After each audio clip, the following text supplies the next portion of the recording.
आज शाम को भारत और पाकिस्तान दुबई के अंदर क्रिकेट मैच खेलने जा रहे हैं। एशिया कप चल रहा है और एशिया कप में भारत का मैच पाकिस्तान से डाला गया है।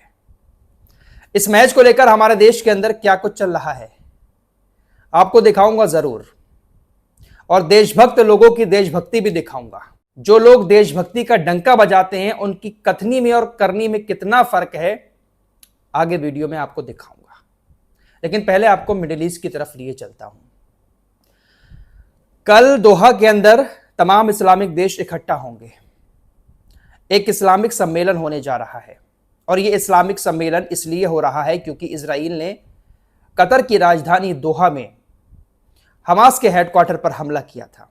इस हमले के बाद कतर की तरफ से इजराइल के ऊपर एक्शन लेने की बातें कही जा रही हैं। इसी के चलते हुए कतर ने तमाम इस्लामिक देशों को कल दोहा के अंदर इकट्ठा किया है। 15 सितंबर 2025 को दोहा के अंदर तमाम इस्लामिक देश इकट्ठा होंगे और मिस्र की तरफ से स्टेटमेंट आया है कि इस सम्मेलन में हम इस्लामिक नाटो बनाने पर जोर देंगे।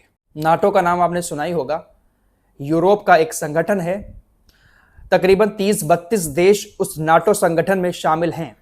किसी भी देश पर अगर मुसीबत आती है, नाटो में शामिल किसी भी देश पर कोई भी देश हमला करता है दुनिया का, तो तमाम देश एक साथ मिलकर उस देश पर हमला कर सकते हैं। यह नाटो का नियम है कि अगर आपके संगठन का कोई भी देश मुसीबत में होगा तो आपको अपनी सेना भेजकर उसकी मदद करनी होगी। तो मिस्र की तरफ से ऐसे स्टेटमेंट आ रहे हैं कि मिस्र इस बात पर जोर दे रहा है कि इस्लामिक नाटो बनाया जाए ताकि हमारे ऊपर, किसी भी देश के ऊपर कोई मुसीबत आए तो सब मिलकर उसका सामना करें। लेकिन क्या वाकई में इस्लामिक नाटो बन पाएगा? अगर इस्लामिक नाटो बनना होता तो कब का बन गया होता। लेकिन सबको मालूम है कि ये जितने भी इस्लामिक देश है ये कहीं ना कहीं इजराइल और अमेरिका की मुट्ठी में है।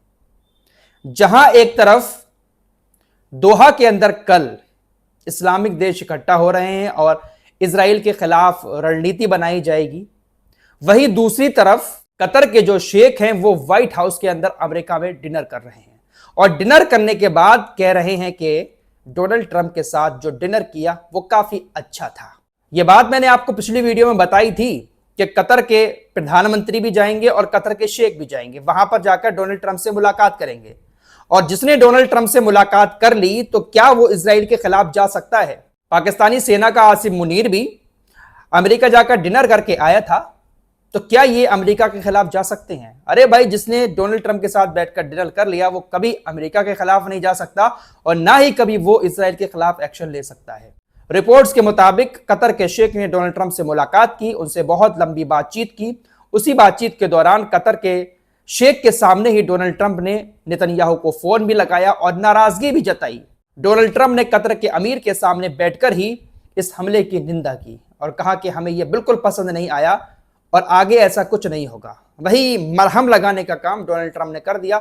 घंटों तक बातचीत हुई, उसके बाद डिनर हुआ। डिनर करने के बाद खुद कहा इन्होंने कि डिनर बहुत अच्छा था। तो जब अमेरिका का नमक खा लिया है इन्होंने तो उसके साथ दगाबाजी कैसे कर सकते हैं?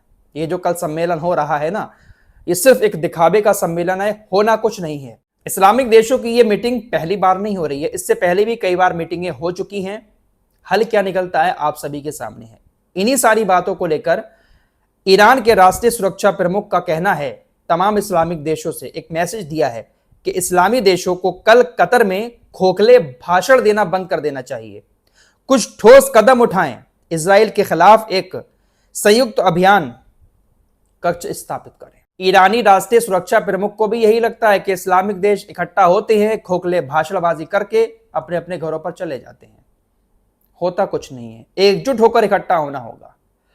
मिस्र की तरफ से एक और बड़ा दावा किया गया है कि आज दोहा के अंदर हमला हुआ है, कल तुर्की के अंदर हमला होगा। मिस्र ने कहा है कि इजराइल तुर्की के अंदर अंकारा में जो हेडक्वार्टर बना हुआ है, हमास के नेता वहां पर रहते हैं, उनको टारगेट करने के लिए किसी भी वक्त तुर्की पर हमला कर सकता है। इजरायली चैनल हारेट्स के मुताबिक इजराइल अब तुर्की को निशाना बनाने का प्लान बना रहा है। कतर ने इस बात की पुष्टि की है कि वो अपने मुस्लिम भाई देश तुर्की की संप्रभुता का उल्लंघन नहीं होने देगा। कतर इस बात को कह रहा है कि इजराइल अगर तुर्की पर हमला करना चाहता है तो हम ऐसा नहीं होने देंगे। अब देखने वाली बात होगी क्या वाकई में ये लोग सुधर गए हैं, क्या वाकई में कल जो सम्मेलन होगा 15 सितंबर को उस सम्मेलन में ये लोग कुछ बड़ा फैसला लेंगे। मुझे उम्मीद नहीं है इन लोगों से। अगर अल्लाह हिदायत दे दे इन लोगों को तो वो अलग बात है, लेकिन मुझे ज्यादा उम्मीद नहीं है कि ये इजराइल के खिलाफ होकर कोई नाटो जैसा संगठन तैयार करे। फिलहाल ईरान से खबर आ रही है कि ईरान ने एक बार फिर से यूनाइटेड नेशंस का जो अंतर्राष्ट्रीय परमाणु ऊर्जा संगठन है उसको अपने देश में परमाणु निगरानी करने के लिए एक समझौता किया है, लेकिन ईरान ने अपनी कुछ शर्तें रखी हैं। आपको मालूम ही होगा कि जब अमेरिका ने ईरान के परमाणु ठिकानों पर हमला किया था तो उसके बाद अंतर्राष्ट्रीय परमाणु ऊर्जा एजेंसी जो थी ईरान के अंदर, उसको ईरान की संसद ने अपने देश से बाहर निकाल दिया था। एक बार फिर से समझौता हुआ है, तमाम सांसदों ने इस बात पर सहमति जताई है।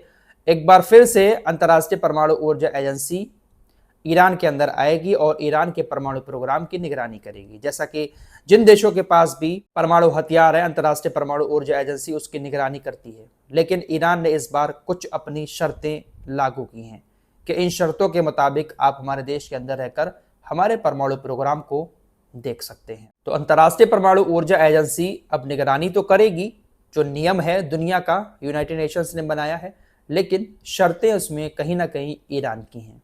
कतर का एक अखबार है अल अरबी अल जदीद, उसने कुछ बातें लिखी हैं कल होने वाले सम्मेलन को लेकर। कहा गया है कि कुछ सूत्रों से ऐसा पता चला है कि कल जो सम्मेलन होने वाला है इसमें इस्लामिक देशों के नेता ज़ायोनी शासन से अपने संबंध खत्म कर सकते हैं, रिश्ते तोड़ सकते हैं। जो भी कारोबार चल रहा है या जो भी रिश्ते हैं वो ख़त्म कर सकते हैं, ऐसी खबरें सामने आ रही हैं। ये भी कहा जा रहा है कि इस्लामिक देश कुछ ऐसा फैसला भी ले सकते हैं अगर इजराइल इसी तरह से हमले करता रहा किसी भी देश में घुसकर, तो जो इस्लामिक देश अब तक ईरान की मिसाइलों को रोक रहे हैं, यमन की मिसाइलों को रोक रहे हैं, या फिर हमास जो हमले करता है उसको इंटरसेप्ट कर रहे हैं, उनको इंटरसेप्ट करना बंद कर देंगे। रिपोर्ट्स में ये बात भी सामने आई है कि इजराइल ने जो हमला किया था दोहा में, वो जॉर्डन और सऊदी अरब के एयर स्पेस का इस्तेमाल करके किया था। जॉर्डन और सऊदी अरब के एयर स्पेस से होकर ही लड़ाकू विमान दोहा पहुंचे थे। तो ऐसा भी कहा जा रहा है कि ये देश ऐसा फैसला ले ले कि अगर इजराइल के ऊपर कोई हमला करेगा तो हम उसको इंटरसेप्ट नहीं करेंगे। यानी अब तक ये लोग ईरान और यमन के हमलों को रोकते चले आए हैं।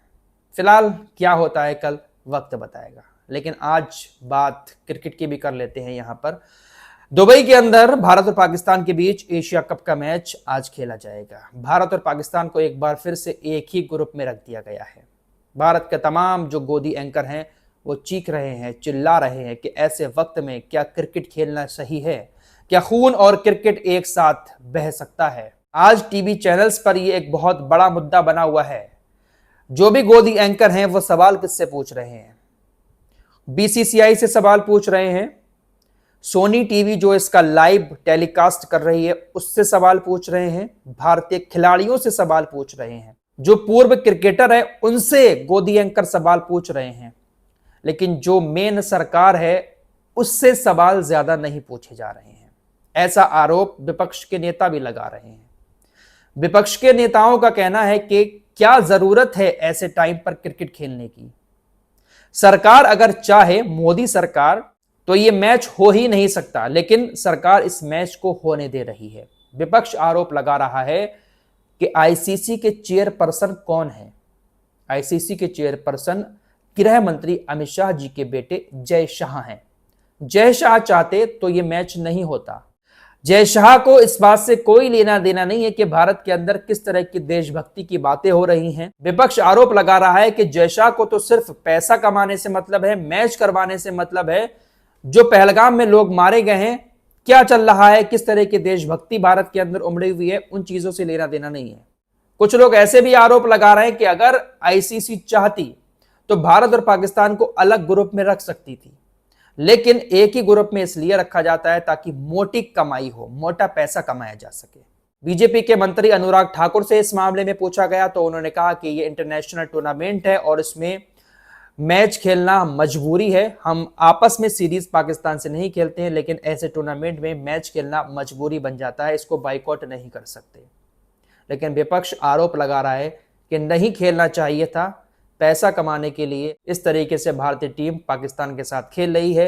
एक तरफ देशभक्ति दिखाई जाती है और दूसरी तरफ उसी पाकिस्तान से खेला जाता है जो हमारे देश के लोगों का खून बहाता है। पहलगाम में जिन लोगों की मौत हुई उनके परिवार के लोग भी यही कह रहे हैं कि ये मैच नहीं होना चाहिए, लेकिन मीडिया सरकार से डायरेक्ट सवाल पूछने की बजाय घुमा फिराकर और लोगों के ऊपर ठीकरा फोड़ रहा है। आप लोगों का क्या कहना है? क्या ये मैच होना चाहिए था, या फिर ये मैच होगा तो जो लाइव टेलीकास्ट हो रहा है वहां पर कितने व्यूवर होंगे, ये देखने वाली बात होगी। अरे जब हर चीज बॉयकॉट कर दी है तो इस चीज को भी बॉयकॉट किया जा सकता था। विपक्ष से लेकर सोशल मीडिया यूजर्स भी यही सवाल उठा रहे हैं कि आखिर क्यों देश से ज्यादा बड़ा पैसा हो जाता है। इस रिपोर्ट में इतना ही। कुछ और खबरों के साथ फिर हाजिर होऊंगा। अपना ख्याल रखिएगा। अल्लाह हाफिज।